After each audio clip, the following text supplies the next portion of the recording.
Hi, everybody, and welcome to the Fun Astrology video podcast weekly overview. And boy, what a week this is. I'm just so excited because not only do we have a lot going on in the sky that I'm going to show you from the chart, but we also have this very special program that we are calling March Funness, taking the basketball analogy away from March Madness and turning it into fun. And we're going to be focusing on our subconscious mind. So this is in correlation, basically, with my Subconscious Mind Mastery podcast. But I just see this opening in the sky that we'll talk about here and look at all the elements of it for what's going to be unfolding this week. And I feel as this energy stacks up in Pisces that it gives us truly a not once in a lifetime, not once in a while, hundreds of years, but a once ever never has this energy like this been in the sky. And that's an amazing thing to say. So let's jump into the chart and see what's going on here. And one of the first tip-offs that we have to take a look at is we notice that the sun is approaching one of the nodes of the moon. Now, it doesn't matter which one, but this is what's known as infamously the moon wobble, and this peaks on March 17th.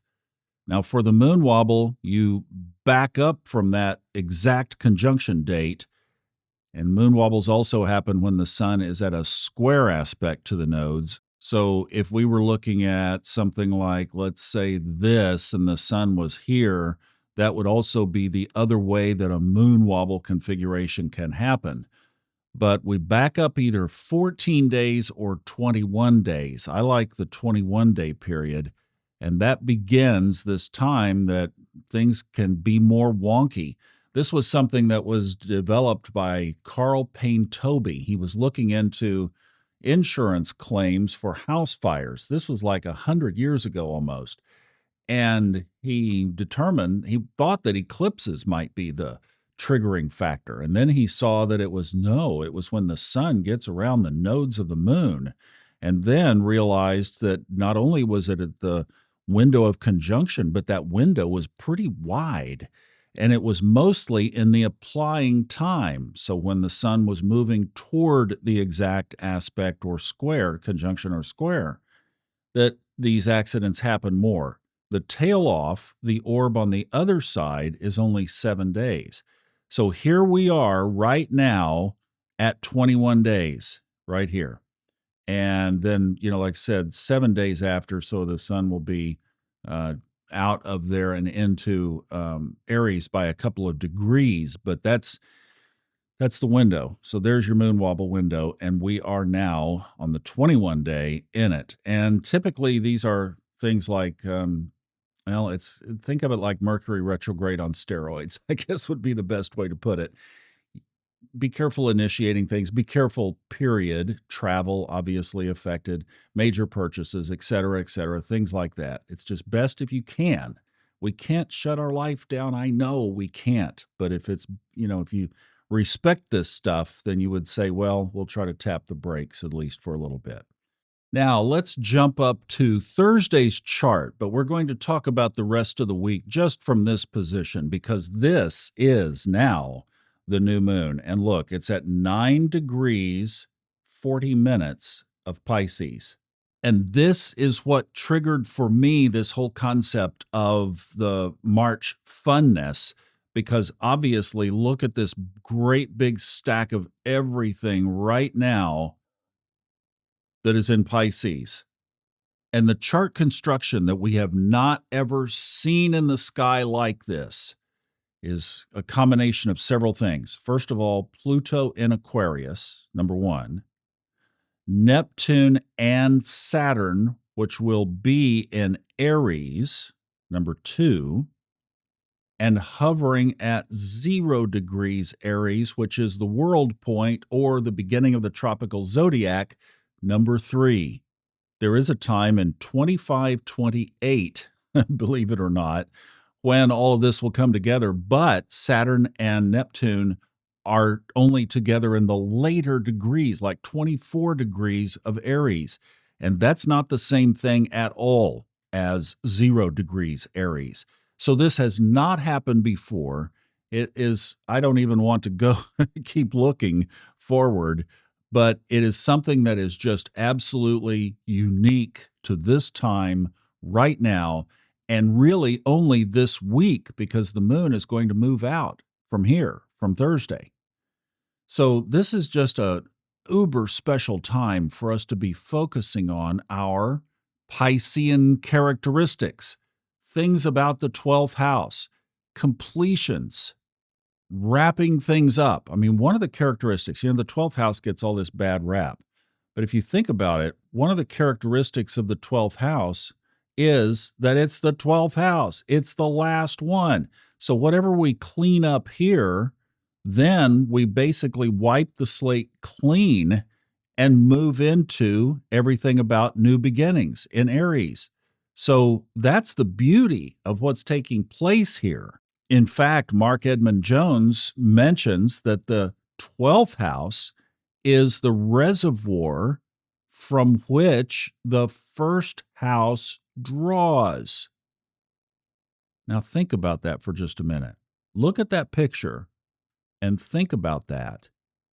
What he is saying is that the 12th house is indeed the subconscious mind, because the subconscious is the accumulation of everything from the past, everything from our time in the womb as this soul was starting to mesh and mold with this body, our early upbringing, all of that is bundled into this 12th house. And right now we have this once in forever. I mean, guys, this energy will not be here again. So I hope that you will consider taking advantage of it by playing along with us in our little just doing podcasts over on Subconscious Mind Mastery that we're going to be focusing on the, okay, so what, now what, kind of thing. What do we do next? Okay, well, that's what we're going to be talking about over there. So you have to come migrate over and you have to watch the Subconscious YouTube channel or Subconscious Mind Mastery podcast YouTube channel, or listen to the podcasts on audio. And they will be different, where I'm not doing any simulcasting. They will be different. But this is exactly why we're doing this, because of all this incredible stack of energy that is in there right now. All right, what happens this weekend is Venus goes retrograde. That's late Saturday night. Early Saturday morning, Mercury goes into its shadow period, which basically means it just starts slowing down. Its retrograde begins the day after the lunar eclipse. That will be on March 15th when Mercury goes retrograde. The eclipse is on the 14th. So that's the big structure of what's happening right now. We do have a couple of favorable moons. The moon begins the week in Capricorn. It moves in there Saturday night. And then early, like just after midnight Tuesday, it moves into Aquarius. You have a favorable moon because that void of course before it moves into Aquarius is good. So you have Saturday, Sunday, Monday with a good moon on your side. In fact, speaking of this energy in Pisces, that aspect that is on before it moves into Aquarius on Tuesday early morning is a sextile to Neptune. So that just brings everything that we've been talking about right on in. I mean, it makes it absolutely marvelous. So Saturday, Sunday, Monday, Tuesday, use that moon in your favor. Then we enter a challenging period because as the moon enters Pisces from Aquarius, it is that last aspect is a challenge. And that takes place on Thursday morning, also overnight, just before 4 a.m. So now the moon enters the sign where we will have the new moon. But, and so what I'm just saying is that this little lunar space right here, which is basically Tuesday and Wednesday, that's a challenging moon. Thursday and Friday is a positive moon. This Piscean transit is a good one. The moon is on your side full out the whole time during that period. In fact, this is so good that Kristin has all the back half of the week as Lucky Stars days in our Lucky Stars Club. If you're not in that, you'd like to join, it's right at the top of the funastrology.com website, the link to join that. We'd love to have you. But yes, the backside of the week, because of this lunar path, is all Lucky Stars days. Then, as the moon moves toward Aries, we have another positive aspect. So, with all that's going on right now, we do have some very challenging energies. Now, through the middle toward the end of April, we have the moon wobble, and wonky things can happen. It's definitely a time of caution. We have Mars going direct, which is now a very strong Mars. That can mean conflict and injuries and even threats or challenges. Venus is slowing down. Venus affects relationships and partnerships and money. It's time for reflection around these areas that Venus controls, our beauty, our surroundings, things that we love. In fact, old flames can come back into our lives during this time of a Venus retrograde.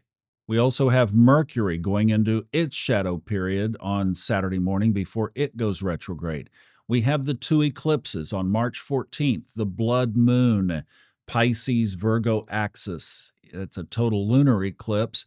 And then on March 29th, we have the Aries partial solar eclipse. That also is going to be at 9 degrees, but it will be at 9 degrees Aries. So there is indeed a lot of challenging energy this week. Now, when I did the keywords from my little Mastro program, it puts them on a grid, like a spreadsheet, like a chart, and Monday, Tuesday, Wednesday, Thursday, Friday across the week. Do you know that except for one day, happiness was the top keyword for this whole week, which said to me that in spite of all of this challenge that you can obviously see in the chart, we have the choice of how we are going to respond to it. And yes, down below happiness were things like challenge and change and all of this kind of delusion. All of the Neptunian characteristics were there, but they weren't as strong as happiness. And I thought, wow, that is super significant. And the other thing that I thought was just so fascinating right now is with all of this energy sitting right on the cusp, getting ready to launch itself into Aries, that's going to be the time of changes. That's when the pivots happen. We are going to hover over this 0 degrees Aries point for a full year, basically, because Saturn and Neptune are going to move into Aries, then they're going to retrograde back out in the fall, and then they're going to retrograde, or they're going to direct motion back in. And I believe it's on February 20th, if I have the date in my mind right, 2026, they will conjoin at about 2 degrees Aries. And from then on, it's a game changer. So I just see this as a little window in the sky on our behalf to do this kind of work where we can focus on our subconscious, all of that 12th house stuff, and we can set a game plan for ourselves for literally perhaps the rest of our lives. That doesn't matter whether you're 70 or 80 or you're 15 or 20 or 30. This is a long time planning where we tune in to our highest source. And I think things can come to us during this time that we have not experienced.